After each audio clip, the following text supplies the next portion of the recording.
예수님의 죽으심을 요한복음 17장과 연결하여 우리가 이 본문을 이미 한번 다뤘습니다. 그러나 오늘 같은 본문에서 우리가 주목하려고 하는 것은 예수님의 대답입니다. 겟세마네 동산에서 마지막 기도를 하시고 유다를 앞장 세운 예수를 잡고 죽이려고 해하는 자들을 마주하게 됩니다. 너희가 누구를 찾느냐? 나사렛 예수를 찾는다. 내가 그다. 이렇게 대답하는 장면이죠. 우리 요한복음 본문에도 나왔듯이 예수께서 대답하시되 너희에게 내가 그니라 하였으니 나를 찾거든 이 사람들이 가는 것은 용납하라 합니다. 홀로 잡히실 것이고 제자들은 물리치실 것입니다. 그리고 이 내가 그다 할 때 그 윗절 6절에서 보면 예수께서 그들에게 내가 그니라 하실 때 그들이 물러가서 땅에 엎드러집니다. 겟세마네 동산에서의 기도 때는 하늘 천사가 와서 돕고 베드로가 말고의 귀를 베었을 때는 예수님께서 이러지 마라. 내가 지금이라도 아버지께 구하면 아버지께서 12군단에 해당하는 천군 천사를 보낼 수 있다. 그렇게 말씀하십니다. 당신이 메시아인 것을 늘 감추고 그 권세를 권력이나 폭력으로는 한 번도 사용하시지 않고 죽은 자를 살리시며 병자를 고치시며 기쁨을 주시며 우리의 근심을 덜어내는 많은 기적 속에서 그 속에서도 당신이 메시아인 걸 말 못하게 하셨던 주님이 바로 이 자리, 이제 잡혀온 자리에서는 내가 메시아가 맞다라고 말씀하십니다.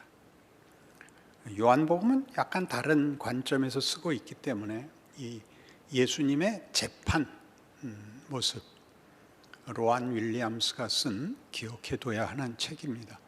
심판대에 선 그리스도라는 책에는 이 사복음서가 그리는 예수의 재판 과정을 잘 설명하고 있습니다. 우리의 기대와 생각을 훨씬 넘어서는 깊은 통찰이 있으니까 꼭 읽어보기를 권합니다. 그래서 마가복음에 의하면 이 장면이 마가복음 14장에서 매우 혼란스럽고 흥분되고 두려움에 찬 모습이 잘 그려져 있습니다. 예수님을 잡아다가 대제사장들이 그 앞에 신문합니다. 거짓 증인들을 세워서 그가 성전을 헐라고 했다. 그가 자기가 하나님의 아들이라고 했다 하는 많은 거짓 증거를 대지만 그 증언이 일치하지 않아서 정죄를 결정할 수 없을 때 마지막으로 묻습니다. 네가 하나님의 아들이냐? 그때 마가복음에서는 내가 그니라가 나옵니다. 그러니까 여태껏 메시아인 것을 밝히지 않았던, 감추었던 예수님께서 바다를 잠잠케 하고 그 오병이어의 기적을 일으키신 주님이 그때마다 내가 메시아인 것을 밝히지 말라고 숨어 다니시던 분이 여기 잡혀와 무력하게 된 장소에서 비로소 대놓고 그래 내가 메시아다라고 답하는 것이죠. 그러니까 이 자리에서만 온전히 뭐가 성립하느냐 하면 그가 많은 기적과 권세를 드러냈을 때 내가 메시아다 그랬으면 우리는 대번에 우리가 상상하는 권력과 어떤 결정을 최대치로 가지는 이해를 하게 될 것이다 이거죠. 우리가 가지는 메시아의 최대치는 정의를 실현하고 모든 죄인들을 심판하고 그의 백성들을 평안과 행복으로 이끄는 것, 이게 우리가 생각할 수 있는 구원자, 구세주의 최고치의 상상입니다. 그러나 성경은 그걸 넘어서려고 지금 우리에게 이 사건을, 또 실제로 예수님이 이 자리에까지 서시게 되는 겁니다. 어떤 자리? 우리가 알고 있는 승부의 세계, 권력의 세계, 안심의 세계, 이해와 납득의 항복, 이런 것들이 전혀 들어올 수 없는 문맥과 정황 속에서 드디어 예수님은 내가 메시아다 라고 하실 수 있는 거죠. 그러니까 우리 보고도 너희는 하나님께서 구원을 베풀고 우리를 사랑하고 그 아들을 보냈다는 말이 무슨 말인지 제발 하나님의 의도와 예수의 그 성육신 십자가 사건을 통해서 제발 제대로 인도되기를 원한다, 그렇게 도전하는 셈인 것입니다.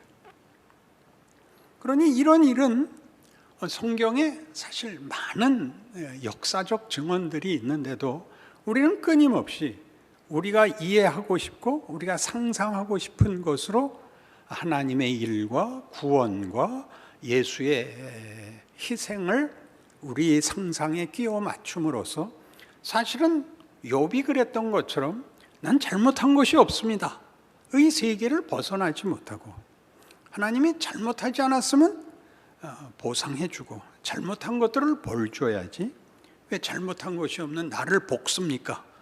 그래서 깨어져 나아가는 그 길에 올라서지 못한다고 성경이 계속 우리를 도전하고 있는 것입니다. 우리는 아브라함이 믿음의 조상이라는 걸 알고 있는데, 아브라함이 믿음의 조상이라는 것은 우리에게 너무나 자주 오해돼서 로마서 4장에 의하면 아브라함이 믿은 하나님은 없는 것을 있는 것 같이 부르시는 하나님이요 죽은 자를 살리는 하나님이라, 이렇게 되어 있습니다. 우리의 이해와 편견에 의해서 이건 다 아브라함은 하나님이 창조와 부활의 하나님이라는 걸 믿었어, 이렇게 되는 것이고, 성경이 하고 싶은 얘기는 아브라함은 아무것도 몰랐지만 왜 하나님이 아브라함을 불러냈냐 하면 하나님이 아브라함의 믿음의 보상을 하거나 하나님이 하시고자 하는 일을 설득하기 위해서가 아니라, 하나님이 하시고자 하는 일은 그가 무에서 유를 창조하는 것 같이 죽은 자, 돌아선 자, 아무것도 모르는 자, 거부하는 자를 뒤집어 놓을 수 있는 하나님이셨기 때문에 아브라함을 부른 것이라는 걸 우리에게 증명하고 계시다, 그렇게 얘기하는 것입니다. 여기서 얼굴이 밝아지는 사람이 없다는 건 대단한 비극인 것입니다. 우리는 결국 인과율에 딱 맥혀 있는 겁니다. 잘해서 상 받자, 못하면 벌 받아라. 여기를 벗어나지 못하니까 예수를 믿는다는 것이 지극정성의 싸움이 되었고, 상대적으로 난 저 사람보다 난데 왜 내가 벌을 받아야 돼요? 라는 보상이 없는 것과 엉터리가 형통하게 사는 것에 대해서 분개를 하는 그런 자리를 벗어나지 못하여 예수님이 뭘 위해 오셨는지, 성육신이 뭔지, 왜 그가 십자가에 죽으시는지, 그런 우리의 상상을 벗어나는 이 일들에 대하여 조금도 양보가 없습니다. 이 내가 그니라 라고 하는 이 대답은 그렇다, 그게 나다, 이렇게 얘기하는 이 질문에 답을 하는 것이 아닙니다. 우리말 성경은 더 이상 이걸 표현할 길이 없어서 내가 그니라 이렇게 되어 있는데, 영어 성경을 보시면 아주 기묘하게 되어 있습니다.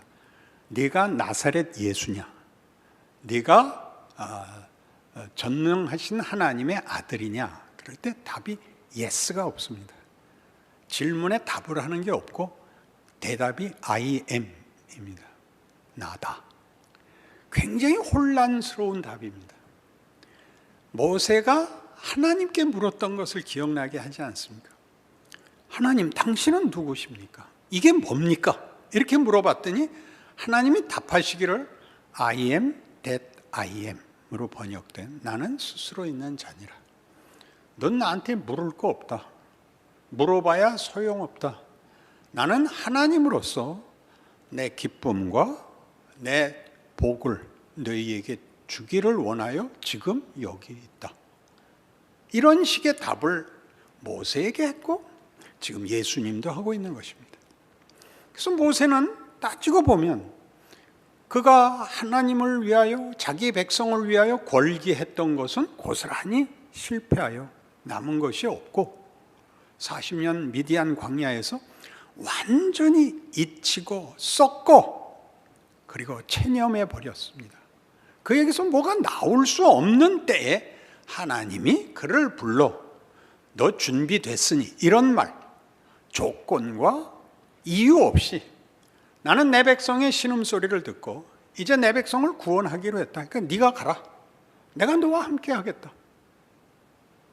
이런 여러분 앞뒤를 맞출 수 없는 모세의 생애에서 하나님이 그에게 찾아와 이 임무를 맡길 이유가 없는, 모세로서는 이해할 수 없는 그 자리에 하나님이 찾아오십니다. 그리고 그는 기꺼이, 그 후에는 기꺼이 그의 백성들을 위하여 헌신하고 희생하고 인내하고 믿음을 지키는 사람이 됩니다. 그것은 그가 하나님의 일하심에 이제 동참하며 항복했기 때문이지, 그것은 그에게 있어서는 원인도 아니고 그가 이스라엘의 구원을 만들어낸 해결자도 아닙니다. 그래서 매우 놀라운 일이죠. 야곱의 경우를 보십시오. 야곱은 혼신의 힘을 기울여 승리하려고 애쓴 사람입니다. 야복나루에서 하나님이 그에게 묻죠. 내 이름이 뭐냐? 너는 누구냐? 저는 약탈자입니다. 였거든요. 약탈자란 남의 것을 뺏어서 내 필요를 채워야 되는 피곤한 인생, 불쌍한 인생이라고 고백을 합니다. 하나님 뭐라고 답했다고요? 야 임마, 넌 내 아들이야. 다시는 너를 약탈자라 그러지 마. 네 필요는 나한테, 내 손에 있어. 너는 내 자식이야. 다시는 네 이름을 그따위로 부르지 마. 이게 신자의 정체성이라고요. 운명이고, 그게 지금 재판정에 서셔서 예수님께서 보이시는 모습입니다. 무엇을 보이시게요? 우리의 무지, 우리의 거부, 우리의 분노, 우리의 못난 것에 예수님이 함께 서 계십니다. 이걸 구원하십니다. 이걸 바꿔놓지 않습니다. 꾸짖지 않습니다. 마가복음 14장에 의하면 이 예수의 이 내가 그니라, 그리고 예수님 뭘 덧붙이냐면 너희가 내가 권능의 보좌에 앉은 것과 하늘로부터 너희에게 다시 올 것을 너희가 보리라. 그러자 펄펄 뛰면서 더 이상 무슨 증언이 필요하려 참남하도다 해서 정죄하고 죽이기로 결정하고 그때부터 조롱하고 폭행을 행합니다. 그 못난 것들에 대하여 예수님이 전혀 그것을 정죄하지도 꾸짖지도 분노하지도 두고 보자라고 항의하지도 않습니다. 그러니까 예수님은 순진한 사람들과 진실한 사람들을 구원하러 온 게 아니라 그 자들을 구원하러 왔고, 그 자들이 그 행동, 그 못난 자리를 구원하십니다. 여기가 조금 어렵죠. 자, 생각해 보세요. 신앙생활을 하면 가장 어려운 게 뭐냐 하면 내가 잘하고 싶고 무엇이 옳은지 아는데 그게 되지 않는다는 현실을 맞닥뜨려야 합니다. 그래, 우리가 제일 많이 하는 신앙 행위는 회개지요. 제가 회개에 대해서는 몹시 여러 번 꾸짖었죠. 회개로 잘못을 지워버리고 끝내지 말라고, 그리고 자기 일 다 한 것 같이 굴지 말라고 그랬죠. 기도도 그렇습니다. 믿음도 그렇습니다. 나는 기도했고 믿음도 가지고 있으니까 그런 소원과 그런 명분에 대하여 공감하고 순종하겠다는 결심을 갖고 있다는 것이 지금을 사는 데는 적용이 되지 않는다고요. 지금은 뭐냐 하면 그 믿음의 목적지와 그 기도의 결과를 소원하지만 아직 거기 가지 않은, 그래서 세상이 아직도 예수를 조롱하고 채찍질하듯이 우리를 조롱하고 우리를 채찍질하는 현실과 그걸 못 참아내는 하나님, 뭘 더 해야 나에게 평안을 주시겠습니까? 라는 울부짖음의 자리를 이런 기도, 이런 헌신이라는 것으로 도망을 가고 말지, 그 자리에 서질 않습니다. 내가 그니라 라고 서 있는 예수, 우리가 극복할 수 없고 해결이 없고 원망스러운 현실과 현장에 내가 서 있어야 된다는 신앙생활의 대부분을 차지하는 시간과 경우를 우리는 외면하고 기만합니다. 그럼 뭘 하라 말입니까?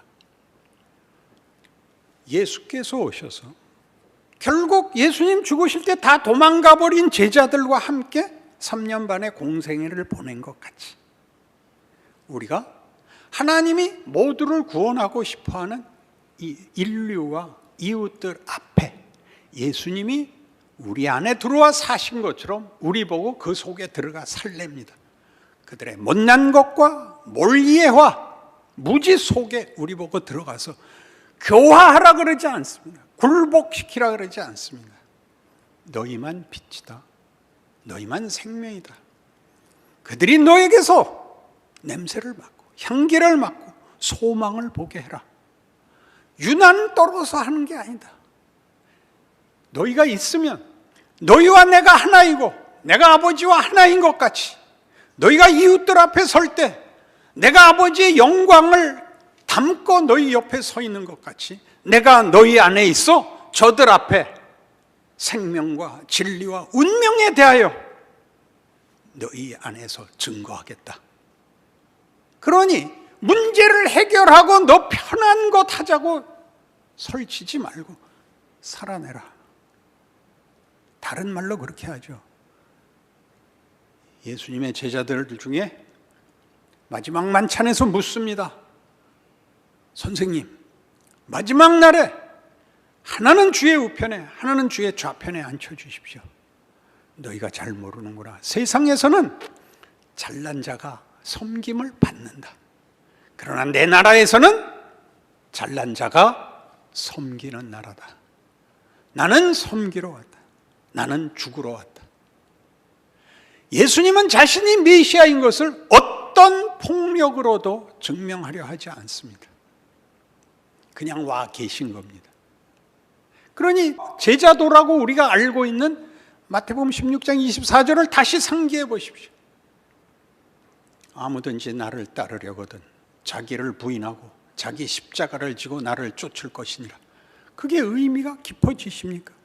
자기를 부인하고 나 예수 믿는 사람이야 이렇게 떠들 필요 없이 하나님 저것들을 콱, 이런 폭력이 안 나가게, 그런 차별화로 저들을 쉽게 항복시켜서 쉬운 인생을 살게 하시지 않는, 예수님을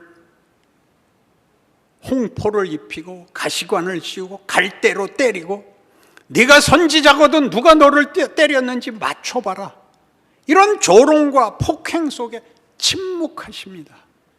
분노도 보복도, 그리고 포기도 안 하십니다. 그게 신앙생활입니다. 하나님의 일하심에 신비하고 놀라운, 상상할 수 없는 방법이죠. 그러나 여러분 생애의 신앙생활 속에 불안과 두려움이 없는 순간을 가지려고 하는 것은 사실은 다 기만인 것입니다. 그 불안과 두려움을 안고 하나님이 준 시간과 장소와 경우 속에 있어야 됩니다. 할 말이 없으면 침묵하셔야 됩니다. 예수님께서도 겁을 내셨습니다. 아버지여, 할 만하시거든 이 잔을 내게서 비켜주옵소서. 하나님의 답은 나와 있지 않지만 그 다음에 예수님의 행동에 의해서 분명해집니다. 더 가자. 예수님이 가시는 데까지 하나님이 함께 하시는 자리, 하나님이 끌어안으시는 자리가 되는 것입니다. 예수님이 십자가를 지심으로 가장 비겁하고 가장 참혹하고 가장 말이 안 되는 처참한 자리까지도 하나님이 품으신 자리가 되고, 거기에 가시는 것으로 하나님은 자신의 영광을 드러내며 우리와 함께 기쁨을 나누는 아버지라고 당신을 우리에게 소개하며 우리 보고 이 기쁜 자리에, 이 놀라운 자리에 동참하자고 부릅니다. 그것이 우리 각각의 인생입니다. 그러나 우리는 원망을 하느라고 아무것도 못합니다. 예수님은 스스로를 이렇게 설명하셨죠. 나는 길이요 진리요 생명이다. 나는 생명이요 부활이다.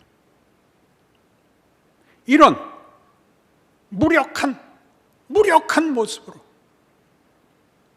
이런 오해와 조롱과 폭력을 당하시는 것으로 하나님은 우리와 당신을 묶으시고 우리의 생애와 우리의 존재를 하나님의 신비한 영광으로 묶으십니다. 빌립보서 2장 12절에 의하면 그 앞에 있었던 내용이 전부 예수님의 죽으심에 관한 얘기입니다. 그는 하나님의 본체시나 하나님과 동등됨을 취할 것을 여기지 아니하시고 자기를 비워 종의 형체를 가져 사람들과 같이 되었고 죽기까지 복종하셨으니 곧 십자가에 죽으심이라. 이러므로 하나님이 그를 지극히 높여 모든 이름 위에 뛰어난 이름을 주사 하늘에 있는 자들과 땅 위에 있는 자들과 땅 아래에 있는 자들로 모든 무릎을 그 앞에 꿇게 하셨느니라. 그리고 12절입니다. 그러므로 내 사랑하는 형제들아, 내가 이제도 너희를 권하노니 두렵고 떨림으로 너희 구원을 이루라. 그러니까 두렵고 떨림으로가 우리에게는 진지함으로, 최선으로 먼저 다가옵니다. 그러나 오늘 이 내용과 함께 이것을 결부시키면 내 모든 두려움과 불안, 그 경우로가 되는 것입니다. 신앙생활을 할 만한 여력이 생기는 것이 아니라 우리로서는 감당할 수 없는 자리에 하나님이 우리를 밀어내시고, 그것이 하나님의 최고의 기적이라고. 십자가는 하나님의 지혜요 하나님의 권능이니라. 우리는 요한복음 17장을 그토록 진지하게 해야 됐었던 이유죠. 아버지와 내가 하나가 된 것 같이 내가 너희와 하나가 되어 너희가 우리 안에 있어 아버지의 기쁨이 내게 충만한 것 같이 아버지의 영광이 너희에게도 충만하고 너희로 인하여 구원을 얻는 모든 이들을 하나님이 사랑하신 것을 알게 하시기를 원한다. 예, 부름받고 있습니다. 인생을 사시는 복된, 자랑스러운, 힘있는 하나님의 존재들이 되시기를 바랍니다. 기도하십시다. 하나님 아버지 은혜를 감사합니다. 우리란 얼마나 신비하고 놀라운 인생일까요? 누가 한 인생을 신의 자리로, 신의 기쁨으로, 영광을 나누는 자리로 부를 수 있을까요? 우리의 고난과 세상이 모르는 무지한 자들 앞에 세우는 하나님의 자비와 그 끝없는 사랑은 무엇일까요? 이 놀라움에 동참한 기쁨과 자랑이 우리 한국교회를 살리고 우리 모든 성도들의 인생을 복되게 하시는 줄 아는 힘과 소망을 되찾게 하여 주시옵소서. 예수님 이름으로 기도합니다. 아멘.